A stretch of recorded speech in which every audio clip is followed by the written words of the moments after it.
ఉన్న నాలుకకి మందేస్తే కొండ నాలుగు కూసిపోద్దని, ఆ కొండ నాలుకకి మందేస్తే ఉన్న నాలుగు కూసిపోద్దని.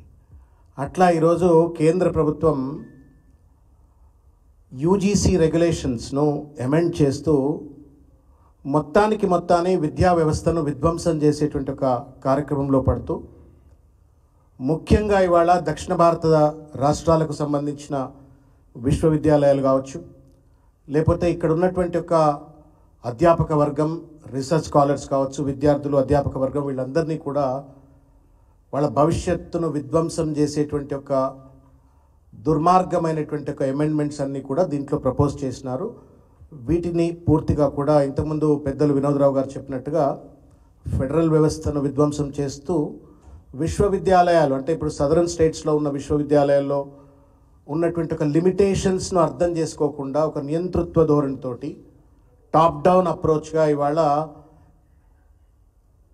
నిబంధనలు పట్టుకొచ్చి ఇవాళ తెలుగు కావచ్చు, తమిళం కావచ్చు, కన్నడ కావచ్చు, ఒరియా కావచ్చు, ఇట్లా భిన్న భాషల నేపథ్యంలో ఉన్నటువంటి ఒక విశ్వవిద్యాలయాలు, అక్కడ పనిచేస్తున్నటువంటి ఒక అధ్యాపకుల భవిష్యత్తును కాలరాసే విధంగా కొన్ని చట్టాలు పట్టుకొచ్చినారు, అమెండ్మెంట్స్ చేస్తూ ఉన్నారు. వాటిని పూర్తిగా కూడా వ్యతిరేకిస్తూ ఉన్నాం.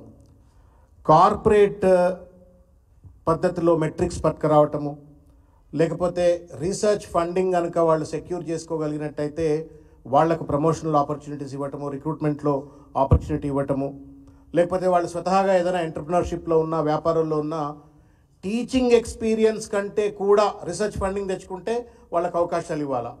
టీచింగ్ ఎక్స్పీరియన్స్ ఉంటే కూడా దాన్ని పక్కన పెట్టేసి ఒకవేళ ఎంటర్ప్రినర్స్ అయినట్టయితే, లేకపోతే పెద్ద పెద్ద ఫండింగ్ తెచ్చుకున్నట్టయితే, లేకపోతే ఇంకా ఏదైనా బయట అంటే అధ్యాపకేతర వృత్తులలో ఉన్న వాళ్లకు కూడా వెసులుబాటు కల్పిస్తూ అధ్యాపక వృత్తి కంటే కూడా వాళ్ళకి ఎక్కువ వెయిటేజ్ ఇస్తూ ఇవాళ మెట్రిక్స్ పట్టుకొచ్చేసి ఇవాళ ప్రొఫెషనల్ టీచర్స్ ఎవరైతే ఉంటారో, రీసెర్చ్ స్కాలర్స్ ఎవరైతే ఉంటారో, రీసెర్చర్స్ ఎవరైతే ఉంటారో వాళ్ళని వాళ్ళ పూర్తి స్థాయిలో విఘాతం కలిగించేటువంటి రీతిలో వ్యవహరిస్తూ ఉన్నారు. దీన్ని బీఆర్ఎస్ పార్టీ తీవ్రంగా వ్యతిరేకిస్తూ మా లెటర్లో దాన్ని పొందుపరచడం అయింది. రెండవది ఏంటి అంటే, ఇప్పుడు పెద్ద పెద్ద జర్నల్స్ అన్నీ కూడా ప్రిడామినెంట్గా మనకు ఎదురు they are in English or in Hindi, తక్కువ సంఖ్యలో స్థానిక భాషల్లో ఉన్నటువంటి ఒక జర్నల్స్ ఉంటాయి.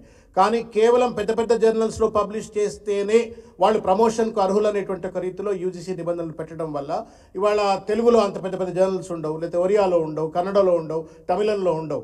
సో ఆ ప్రాంతీయత నేపథ్యంలో ఉన్నటువంటి ఒక భాషాపరమైనటువంటి ఆ లిమిటేషన్స్ని అర్థం చేసుకోకుండా పెద్ద పెద్ద జర్నల్ కావాలా, పెద్ద పెద్ద మ్యాగజైన్స్ కావాలా అని చెప్పి పెడుతూ కేవలం ఒక హిందీ భాష లేకపోతే ఇంగ్లీష్ భాష ఇటువంటి వాటికి మాత్రమే ప్రాధాన్యత కల్పించేటువంటి ఒక రీతిలో ఇది ఒక రకంగా ఒక భిన్నత్వంలో ఏకత్వం అంటాం. భిన్న భాషల సమాహారం భారతదేశం. కానీ ఆ భాషాపరమైనటువంటి ఒక డైవర్సిటీని అర్థం చేసుకోకుండా ఈరోజు ఈ చట్టంలో అమెండ్ చేసే ప్రయత్నం చేస్తూ ఉన్నారు. దీన్ని బీఆర్ఎస్ పార్టీ వ్యతిరేకిస్తుంది. జాతి సమగ్రత కోసం కానీ లేకపోతే భిన్నత్వంలో ఏకత్వాన్ని కాపాడుకోవాలంటే కూడా ఆయా ప్రాంతాలలో, రాష్ట్రాలలో ఉన్నటువంటి ఒక భాషలను గౌరవించే విధంగా ఆ భాషలలో ప్రావీణ్యత ఉంటూ ఆయా భాషల్లో ఉన్న జర్నల్స్లో పబ్లిష్ చేస్తే కూడా వాళ్లకు అవకాశం కల్పించే విధంగా, ప్రమోషన్ కల్పించే విధంగా చట్టం ఉండాలని చెప్పని బీఆర్ఎస్ పార్టీ కోరుకుంటా ఉంది.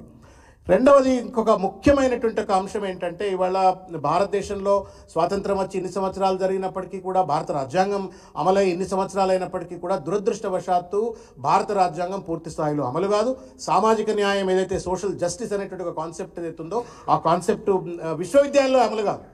Wear suppose to be justice prevalent, అక్కడే అన్యాయం జరుగుతూ ఇవాళ బీసీలు, ఎస్సీలు, ఎస్టీలు, మైనారిటీ వర్గాలకు పెద్ద ఎత్తున ఇవాళ విశ్వవిద్యాలయంలో చోటు లభించక ఇవాళ ఒక అస్టానిషింగ్ ఫ్యాక్ట్ ఏంటంటే, దాదాపు 40 to 50% of the vacancies belonging to ఎస్సీస్, ఎస్టీస్, బీసీస్ ఈ హైయర్ లెర్నింగ్ ఇన్స్టిట్యూషన్స్లో, విశ్వవిద్యాలయాల్లో ఖాళీలు ఉన్నటువంటి ఒక పరిస్థితి, దేశవ్యాప్తంగా ఉన్నటువంటి ఒక పరిస్థితి. దాన్ని ఇంకా కూడా కొనసాగింపు చేసే విధంగా ఈ అమెండ్మెంట్స్లో ఏం పట్టుకొచ్చినారంటే, నో సూటబుల్ క్యాండిడేట్ ఫౌండ్ అని చెప్పని ఒక క్లాజ్ పెట్టి పడేసినట్టయితే ఇంకా వేరే వాళ్ళతో నింపుకోవచ్చు అనేటువంటి ఒక వెసులుబాటు ఇవాళ కలగజేస్తూ ఉన్నారు. ఎన్ఎస్ఎఫ్ క్లాజ్ అంటారు, నో సూటబుల్ క్యాండిడేట్ ఫౌండ్ అని. దీనివల్ల పెద్ద ఎత్తున భారతదేశంలో ఉన్నటువంటి యొక్క బీసీలు, ఎస్సీలు, ఎస్టీలు, మైనారిటీ వర్గాలు, అణగదొక్కబడ్డ వర్గాలందరికీ కూడా నోట్లలో మన్ను కొట్టేటువంటి ఒక ప్రయత్నం. మూలిగే నక్క మీద తాటిపండు. ఇప్పటికే 50% వేకెన్సీస్లో ఖాళీలు ఉన్నాయి. బ్యాక్లాగ్ పోస్టులు కూడా రిక్రూట్ చేస్తలేరు.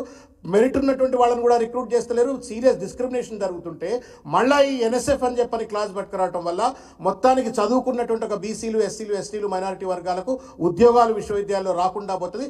శాశ్వతంగా అన్యాయం చేసిన వాళ్ళు అవుతారు. కాబట్టి బీఆర్ఎస్ పార్టీ తీవ్రంగా దీన్ని ఖండిస్తూ ఉంది.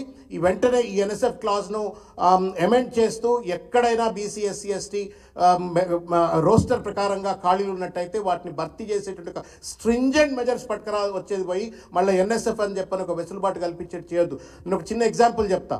ఇఫ్లు అని చెప్పని హైదరాబాద్లో ఒక యూనివర్సిటీ ఉన్నది. దాంట్లో మీరు నమ్మరు 30% పోస్టులు కూడా బీసీలకు కేటాయించలేదు. Where they are suppose to get మొత్తం బీసీ, ఎస్సీ, ఎస్టీలు అందరు కలిపితే ఒక 60% ఉండాల్సిన దగ్గర వాళ్ళకు వేకెన్సీస్ ఉన్నాయి. కోర్టులలో కొట్లాడుతూ ఉన్నారు. బీసీఏ నేషనల్ కమిషన్ దగ్గర కొట్లాడుతున్నారు. ఆఖరి సుప్రీంకోర్టు పోతే కూడా ఇవాళకి కూడా యూనివర్సిటీలో నింపట్లేదు. హైదరాబాద్ సెంట్రల్ యూనివర్సిటీలో అదే పరిస్థితి ఉన్నది. లేకపోతే మనకు ఇఫ్లూలో అట్లే పరిస్థితి ఉన్నది.